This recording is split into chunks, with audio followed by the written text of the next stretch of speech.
Assalamualaikum warahmatullahi wabarakatuh. Innal hamdan wa syukranillah. Sallallahu alaihi salatu wassalamu alaihi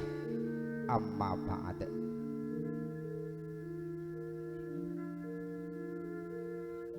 Kunjuk sungkem mring ngarsaning para sepuh, bini sepuh aji sepuh kang dahat pinundi pinangka punden kang asipatita. Caos bekti mring ngarsaning para alim, ulama, para pinter, para wikan, para winasis, para sarjana sujananing budi ingkang hambeg dharma luhuring budi. Katrantu menggah pitedah pitutur tuwun pepacuhipun.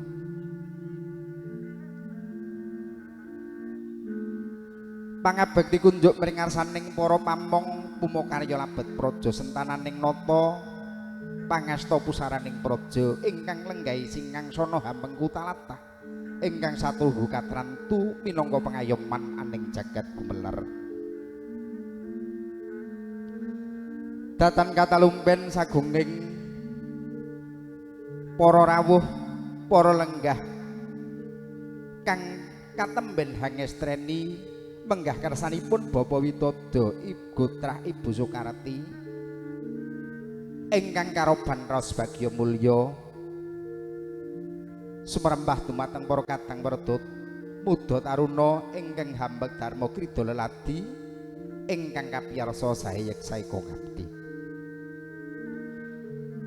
Nuwun kawula nuwun amit pasang kaliman tabik ila-ila dina sinebatna ing ila duni tinebihna tulak sarik dumawang tawang towang labet awrat denya kawuna piniji dadi jejering pambiyawara wenganing wicara kang purih hamrani tisaken mungguh runtut rerencaning adicara tumapaking adat widi wadana panggih dhaup suci Sri Atmaja Sang Temanten nenggih dihayu apriyanti Arahmaini Atmajanira Bapa Widodo Gotra Ibu Soekarti kang wusnya semboja jinatu krama dening Bagus Eko Prayoga Atmajanira Bapa Mulyanto dalasan Ibu Rusiwawuh.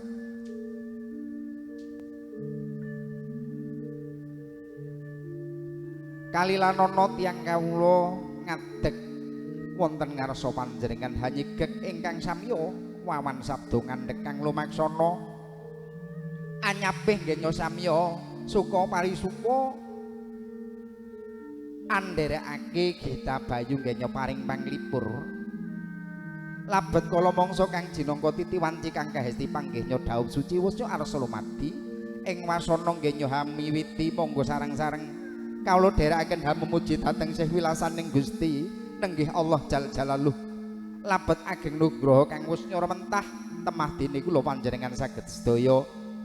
kempal manunggal sak ngandhaping sasana bali winanggun kanthi kahanan kang karobaning raos bagya mulya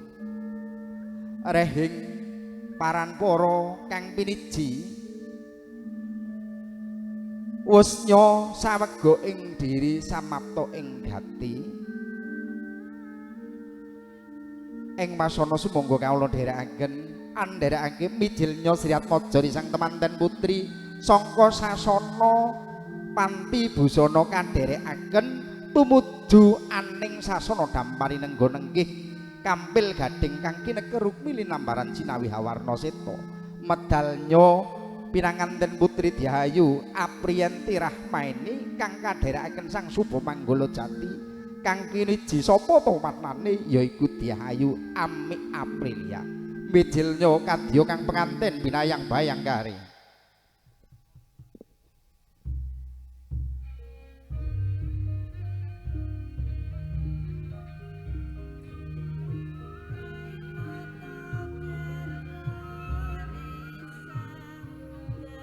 Dan sembah direng ulun kabur pemring sang murba ngarat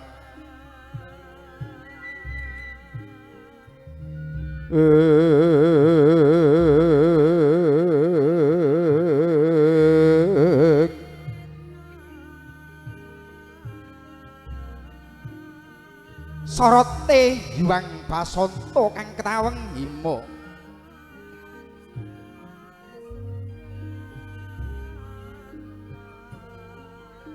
kaya-kaya jagat lagi asung pakurmat anggenipun Bapa Widodha dalasan Ibu Sukarti netepi darmaning asepuh Mahargya Siwi Hamiwaha Suta.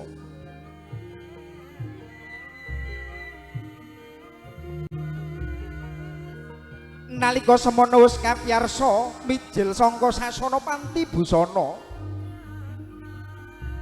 sasana kahanan panti dunung busana penyandang Purna Sang Dyahayu Apriyanti Rahmaini nggih nyohang rasuk busana hamaes diri.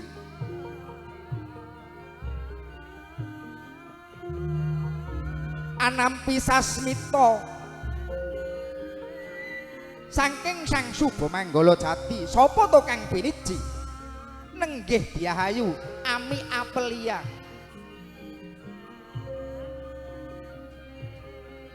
seblak sampur tanjak warangka asung sasmita pring Sang Dyahayu Apriyanti Rahmaini tanggap pardaya jumangkah gumregah handherekake tindake Sang Suba Manggala pating galebyar pating calorot kang pindha tatit sesiring langit nenggih kencana sinasutya kang kebrabawan soroting Hywangarka kang luampah mungguing ngarsa sekar mayang sak kembaran kang dumadi sangka widodari cacah sapa sangka kahayuwangan Tinjomaya ya kang den wastani Kiai Kalpataru Dewandaru Jayandaru kaprah den wastani Sekaramayang kang den embani dening Kenya Sulistyang Warna kembar busana kembar wiraga nulya sinambung wuntat Sang Suba Manggala alon lumadi pindha Singalopa kang dadya punjering pawiwahan nenggih Sang Dyahayu Apriyanti Rahmaini wanodya kang Sulistyang Warna turinenggaing busana apa to candrane rikma hanyekar bakung ginelung kinancing cunduk mentul cacah sanga lamun to ya lumaksana candrane pindha astaning kenya kang hangawe jejaka bagus kang lagi labuh praja palarapane nila cendani alise nanggal sepisan idep hanguler geni netralne nilindri jarit bawak bawang sabungkul gronong grungeh lambe sinigar jambe latinya manggis karengat waja petak urut lir jinangka pilingan hanapak palusagaan kaya pinatut karna sedengan hanjamur kuping pamidanganira Waradin kasampiran reronjan Sekar Melati lamun ya lumaksana amrik hangganda arum angebaki jroning panguraan astane Hanggen Dewa Gading driji hamucuk Tanjung bangkeane nawon kemit pupuhamu kang dasir kempol kial kemanaken tungkak bunder lir jinangka tlapakane amparan gading driji jempol kaya sirah sarpa lare angon mengkono to kahanane Sang Dyahayu lamun to cinarita kababaring ganta prasasat lamun to Cilandra bebasan luweh parno hakurang candra dupi Sang Dyahayu wis nyolenggah aning kampil gading kahabit mengrama ibu mencorong perbawane amrik kadya widodari kasumaragan hatta para hapsari tumonton mring sang dwija kadyang galawara sajiwa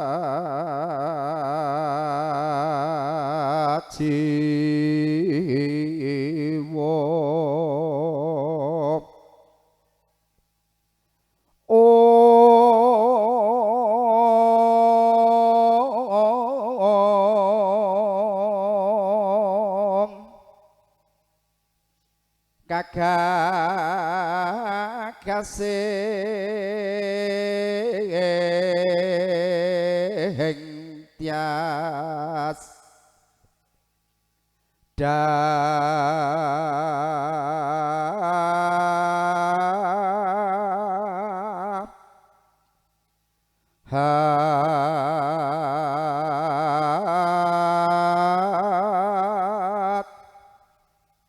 kewaraning karyawa nira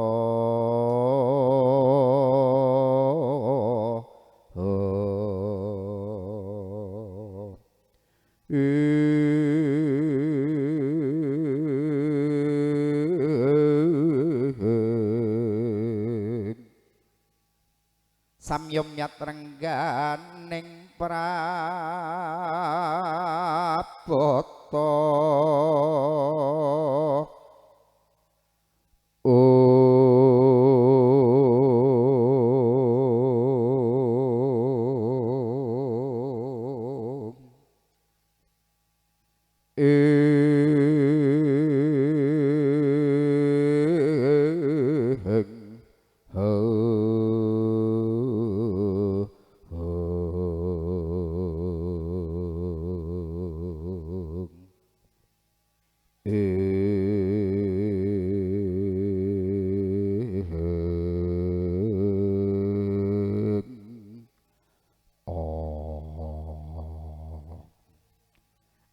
wau kaya mangkono pinanganten putri kang kahabit Rama Ibu wus nyata mekeng aning damparinan tunenggih kampil gading kang kineka rukmini nambaran cinawi hawarna seta nulya ing mangke pinanganten anampi sasmita sang Subamanggala sigra kadherekake tumuju ing sasrongjan kang rinengga anenggih sasana panggih daup suci alon tindak nyopindha singalupa sak pecak tindak sak jangkah kendel nalika semana sumamborat esem jroning paradaya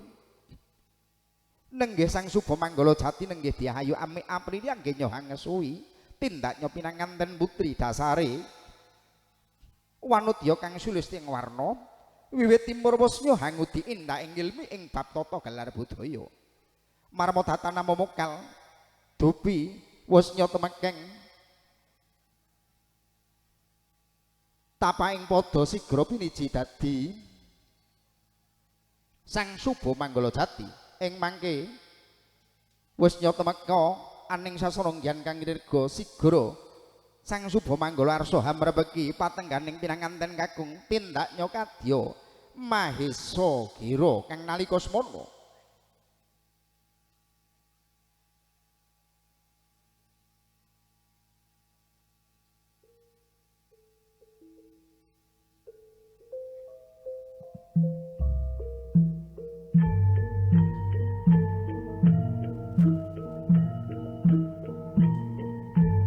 dampak-dampak saking katebian ana kahanan kang nguwahi padatan pating glebyar pating calorot pindha tatit sesiring langit nenggih kencana sinasotya kang keprabawan soroting yumangarta nenggih usananira sang binagus eka prayoga lumampah tumuju aning sasrongjan kang nirengga kahambit ming Rama Ibu Sekar mayang adi kanan kering kang kaambanan dering jejaka bagus sinambung muntat para kadang baraya sigra tabuk catur netra mesem sumamborat jroning mardaya nulya kumlawe astane sarwi bebalangan gantal kang den wastane Kyai Gondang Kasih ya Kyai Gondang Putur apa tuwujuding werdining gantal-gantal kang dumadi sangka suruh kang liniting tinangsulan lawe wenang dene suluh kang pinilih ya ku suluh kang metemu rose yektine suruh seje yen dinululumah lan urepe yen giri-giri tunggal rasane mracenani nadyanto sajoga winastan priya kang sawijaran pawestri lamun wis bisa manunggalake cipta rasa nyangkarasane yektine kono bakal dadi jatuh kramane sigra tapuk astanira sineram tirta kang wis nyotinadahan bokor kencana sinaratan kembang triwarna sekar triwarna kembang mawar kembang melati jangkep kembang kandil werdine linawar-tawar saka tembung kang mijil saka kedaling lati tumah mantil kantil ana jroning nala dene tirta kang pinilih tirta saka sapta sumber nulya sidra liru duta nenggih Kyai Kalpataru Dewandaru dadya sasmita nyawijekake keluarga agung keluarga Bapa Widodo kang Gusti nyawiji kelawan keluarga Bapa Mulyanto sigra udar tapuh ngasta ndodhok mari kelu Sang Diahayu konjem bantala wadanane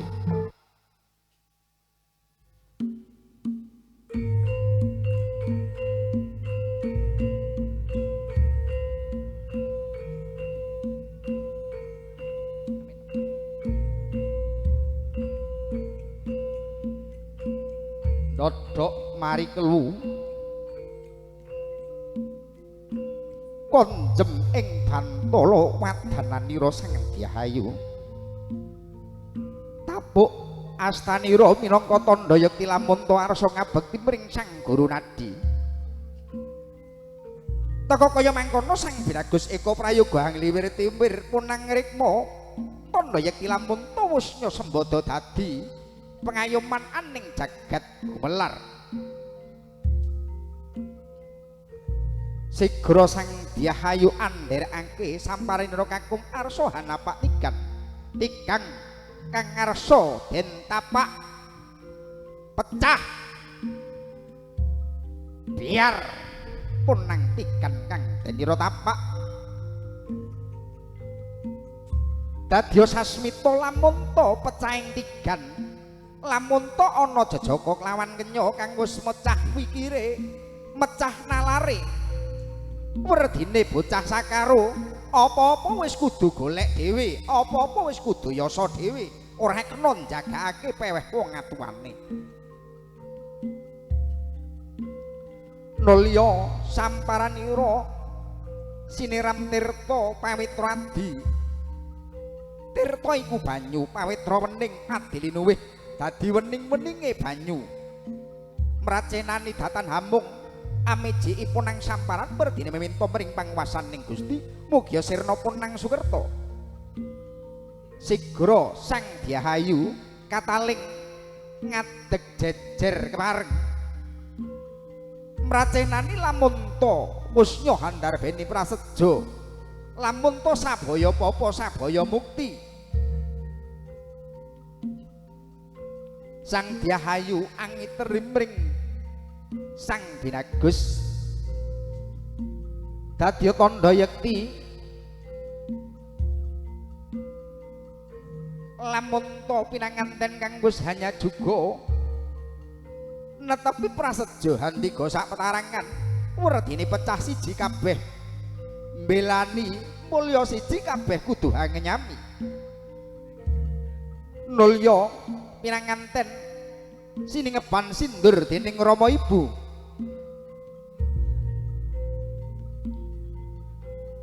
ingkang Rama papan mungguh ngarsana tepi tembung ing ngarsa sung tuladha ing madya mangun ngarsa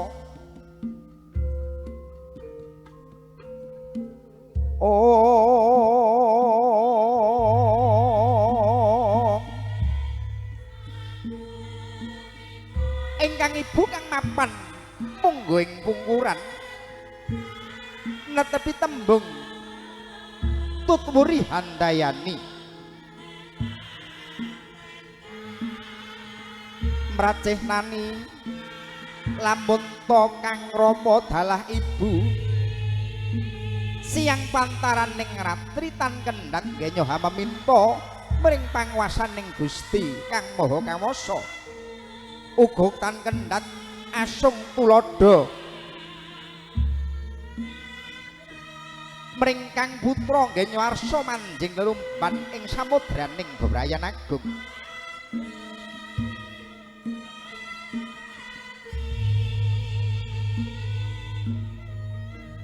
tindaknya pinanganten kang usahanya juga anampi sasmitaning sang Suba Manggala Arsa tumujuan ning sasana yan kang rinengga nenggih dampar denta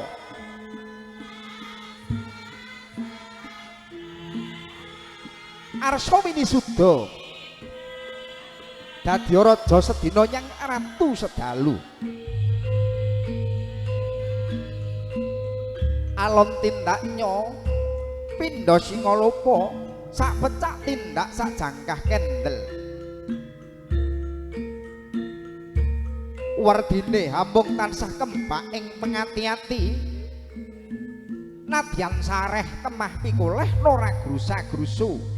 temahan kesluru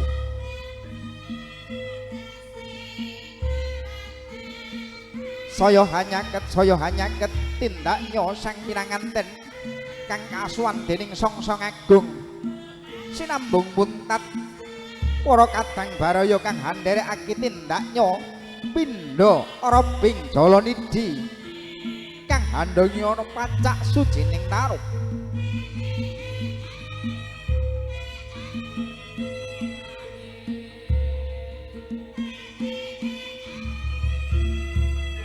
saya hamimbui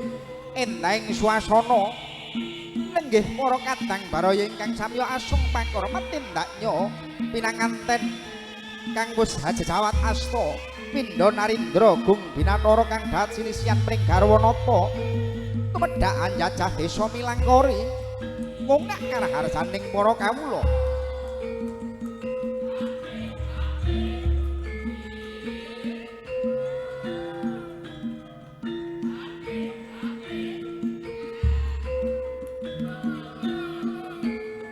kathah nyong kang para kadang sami asung pakurmat saya hamimbui perbawaning sang pinanganten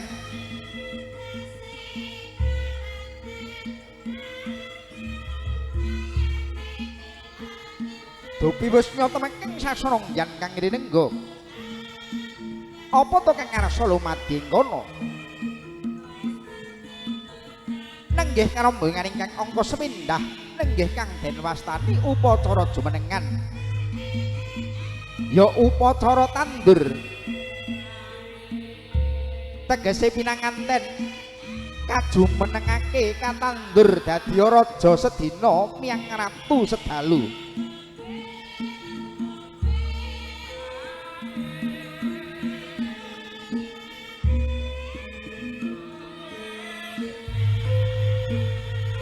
sirna sipating janma swantah pindha widodari sinisian mring widodara lenggah aning dampar denta kursining singangsana luhur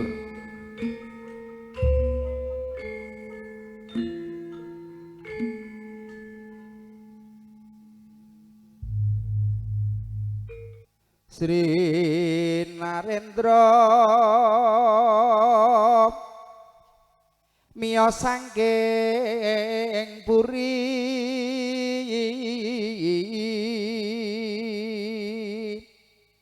wusana keprabon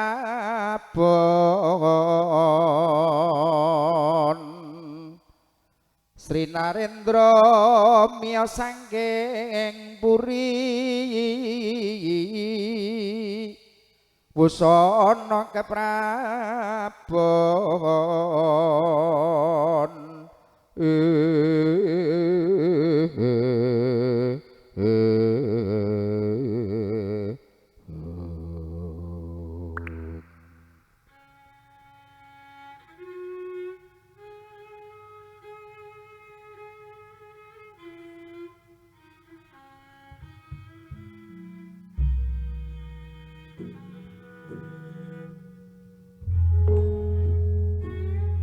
Punapa to merah ingsun prihatin waspagung wijil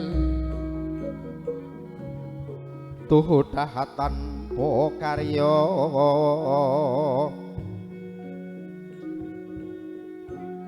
angkurung kepi pepodo nenggih sang Dihayu kelawan sang Diragus dodok mari kelu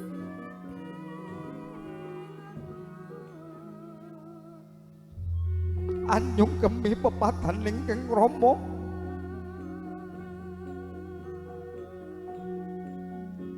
arsa meminta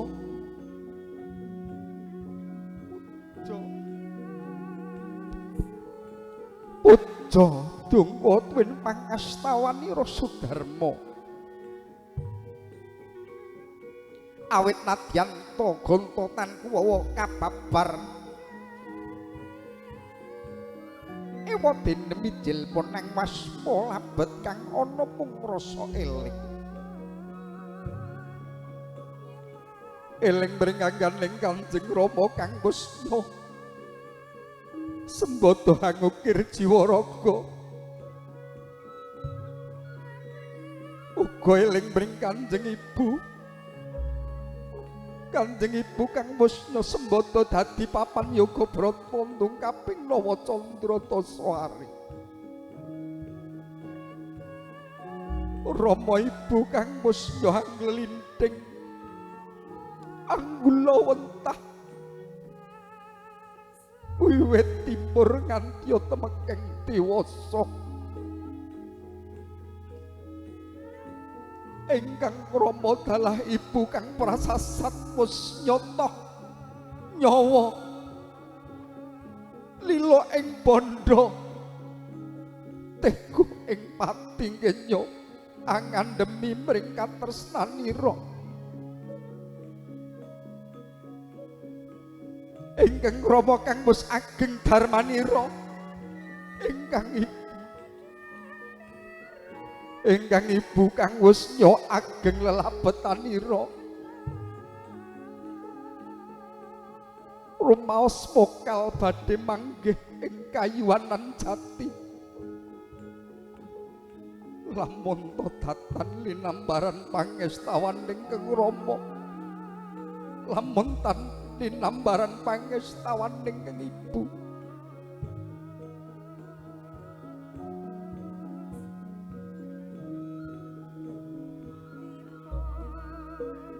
ngaregel atinira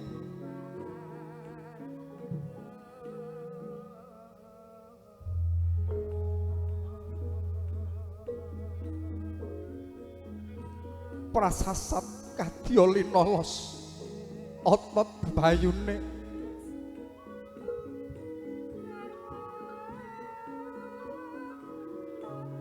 prasasat kadya sukmanis ngendal mayang awet ngrumaosi lamun todatan badhe manggih kamulyan lamun totan linambaran bring pangastawaning Sudarmanira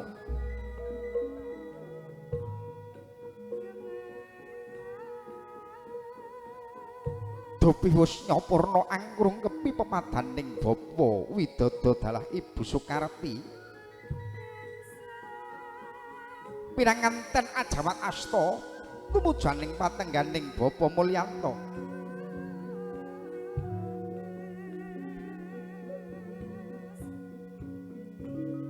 kanthi dharma kang sataraju nadyan tolati keblangkem ewatene ati kaya njerit anjelih duh Kanjeng Rama duh Kanjeng Ibu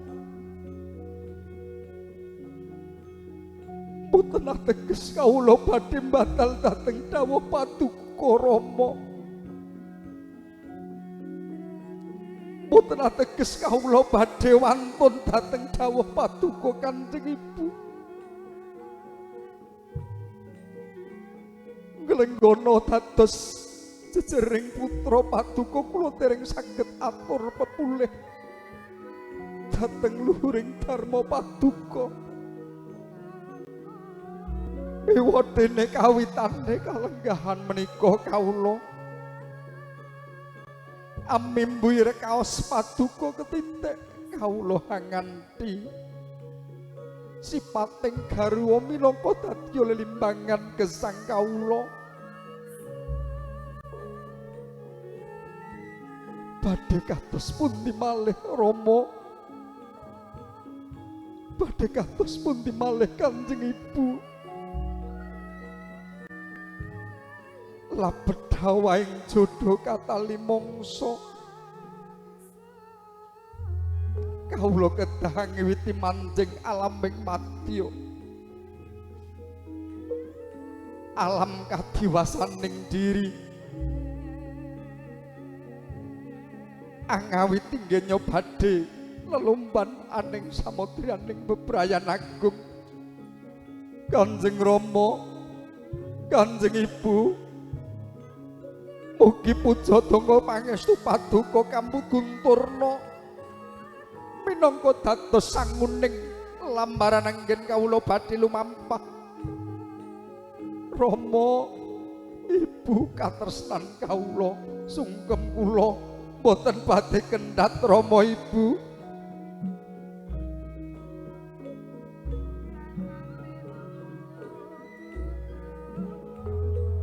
Rumangsa tatek tenggon tetek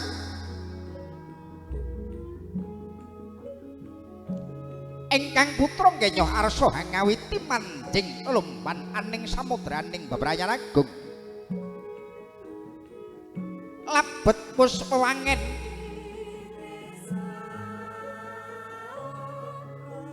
puja donga lan pangestu saking Sudarmanira catur.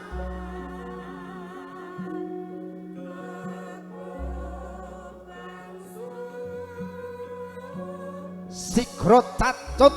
gumregah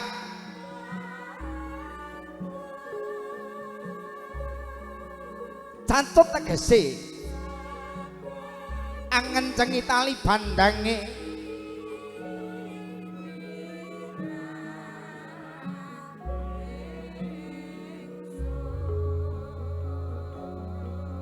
sigra arsa lumampah lumadi manjing aning alaming madya nadyan pankadya linolos otot bebayune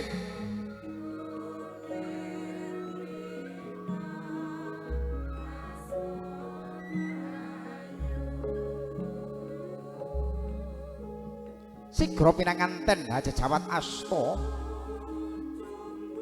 tumujaning sasana ngyan dambar daup lenggah siniwaka dadi raja sedina miyang ratu sedalu.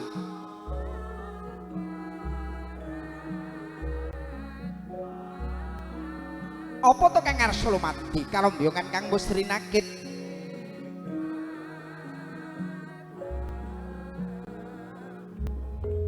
lenggahaning papan sekawit kasandangan ponang curiga Pindha Raden Panji Asmara bangun Gus dahat sinisian pring Dewi Sekarataji.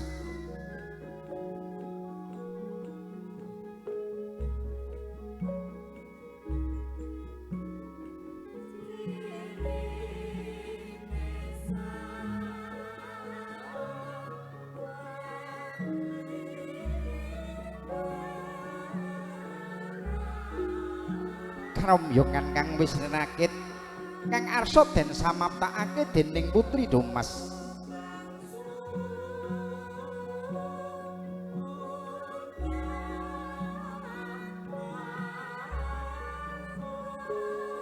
Apa to iku waranane?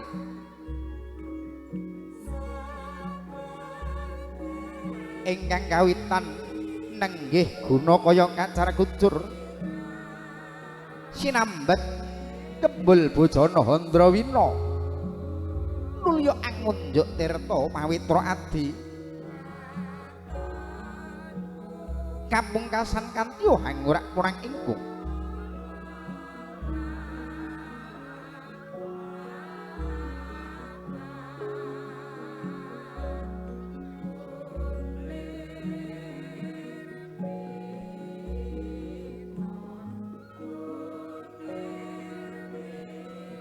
kang den samaptake ingkang angka sewisan nenggih Gunakaya Kacar Kucur.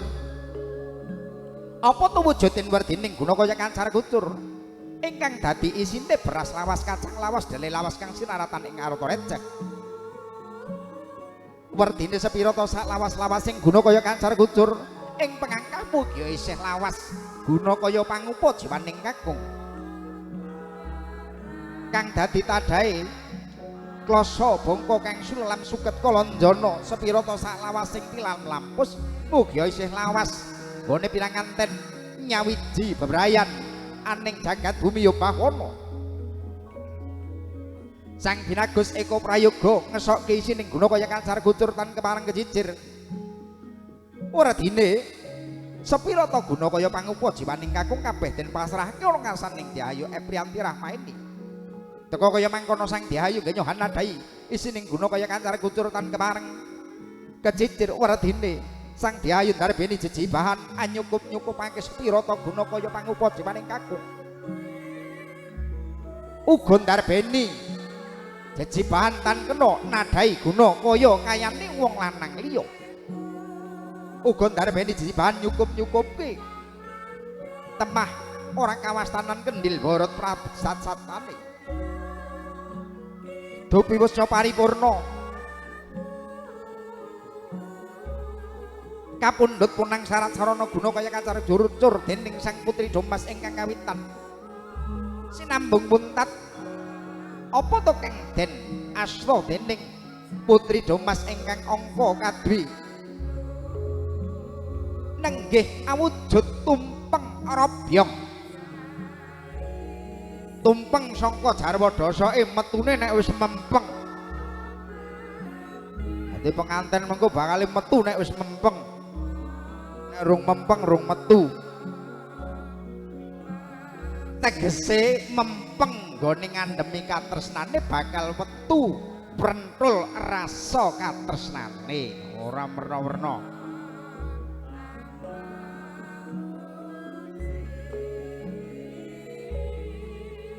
Arsa anindakake kembul bojana Handrawina kembul wis ngarani bareng bojana Wadah Handrawina suka mari suka tegese hamangun dahar sesarengan mracehnani kunjuk syukur ana ngarsaning Gusti kang murubeng ngrat nadyan ampung sak puluhan nggih samya adet dolangan labet karana kedasaran raos bagya kelawan mulya mekasan dadya temah bisa nambak punang luwe ing padharane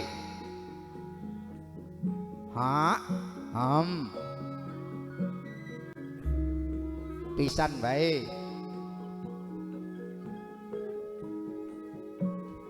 Dupi Wisna Purna ngenya kembul bojana Handrawina sidra kapundhut punang sarat sarana dening Sang Putri Domas sinambung wuntat ingkang angka ngatri.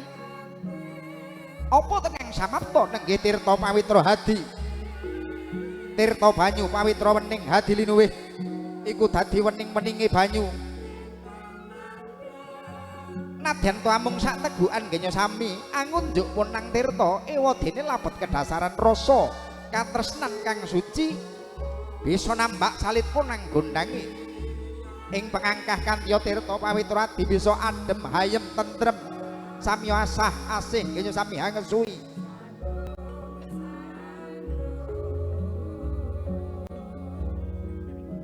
nulya sinambung wuntat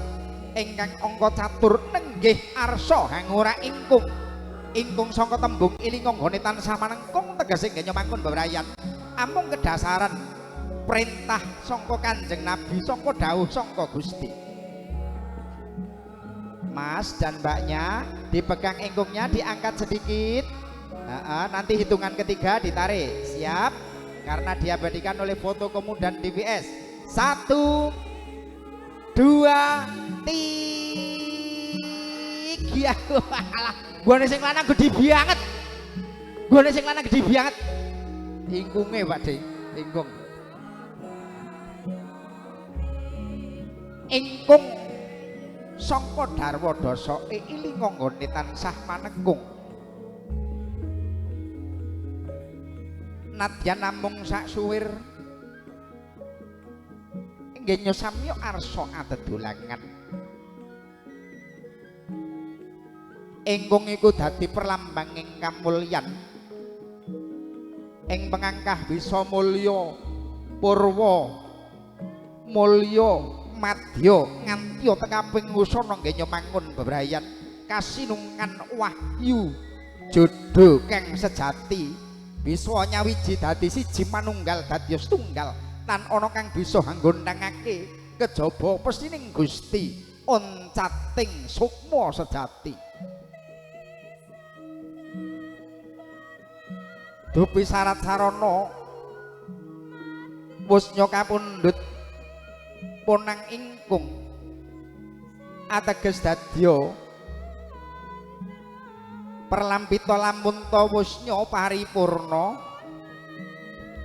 ragiting karomyongan kang wusnya rinakit ateges pinanganten nggih nyuwini suda kabiwada kanthi adat widi wadana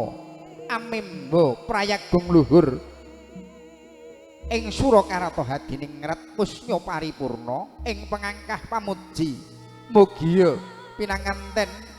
kasinungan bawa sejati nenggih wahyu jodho pindha Bathara Kamajaya nyang Dewi Ratih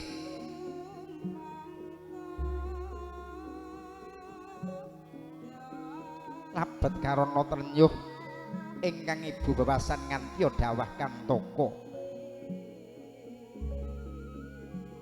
ingkang Rama dalah ibu hangadani kang den wastani dulang pungkasan iki ya nduk iki ya nang dulang pungkasan iki dadi sasmita lamun ta bapa kelawan ibu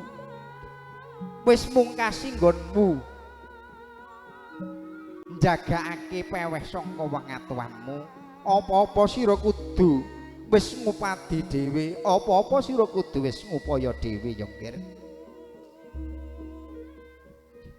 pamujining Rama kelawan ibu tan kendhat siang pantaraning ratri mugia sira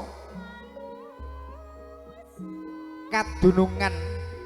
rejeki kang sempulur katemahan barokah sangka purwa madya nganti wusana nggonmu mangun bebrayan lir gumanti Rama ibu nenggih Bapa Widata Dalasan Ibu Soekarti uga arsa ndherekaken dulang kang pungkasan tegese dulang pungkasan iku dadi sasmita lamun ta bocah sakaro kang duk sekawit kaembang kaindit kabotong kabopong kagendhong saiki wis ngawiti dadi jiwa menungso kang sejati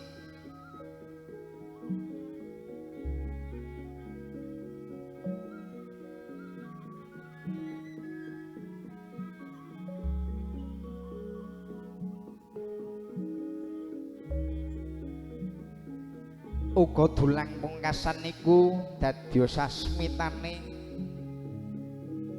lamun to kang Rama dalah ibu wis nyolila legawa lamun to ingkang putra arsa mamangun bali wis mangun bebrayan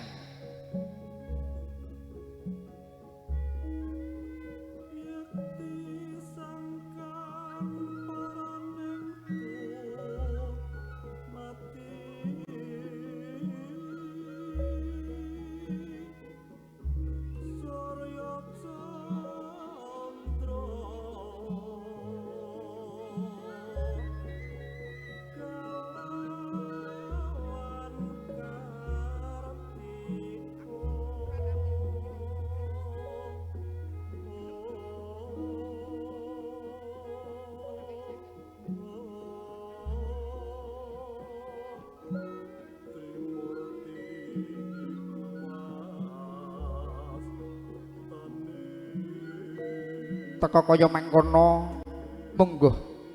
tumapaking panggih dhaup suci Sri Atmaja Riseng temanten wiwit sangka purwa madya usana nglenggana kathah lepat kirang jangkep nenggih Diahayu Apriyanti Rahmaini kelawan Bagus Eko Prayoga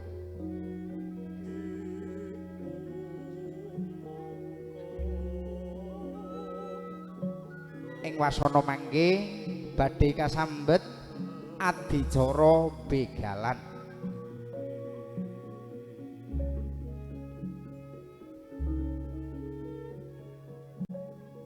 ingkang kapiji nenggih pager Bagus kekalih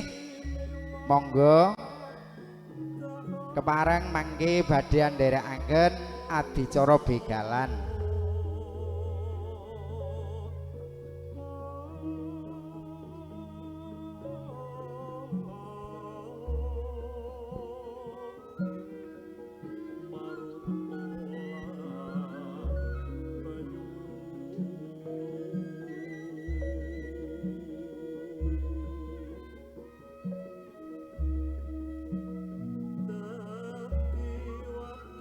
Le Adi. Nah, ini untuk adicara begalan bisa diiringi dengan all artisnya dari Gita Bayu.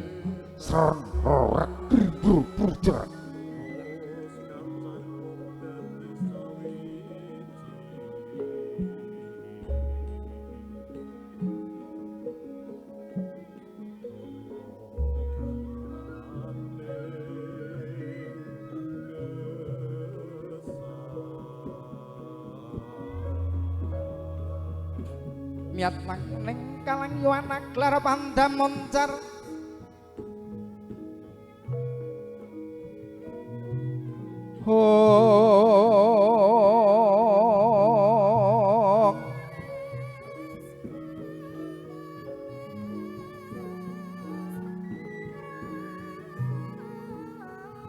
kasor lan pacaring purnaming gegono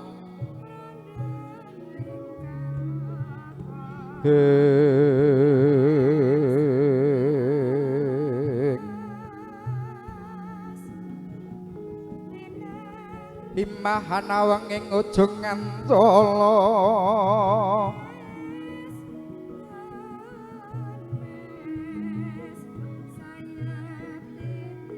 Imahana wanging ujung ngantala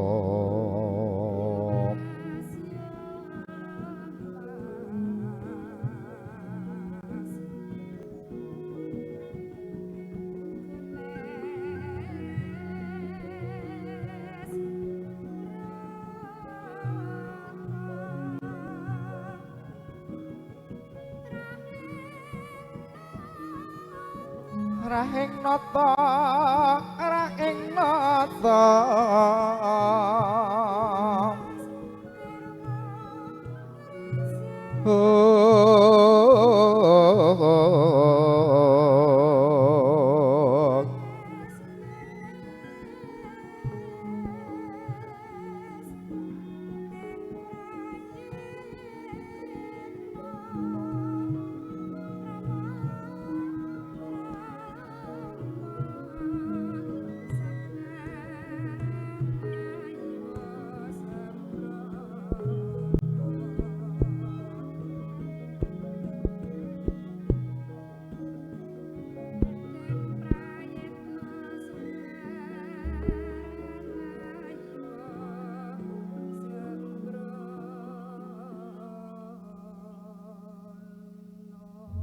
Helayana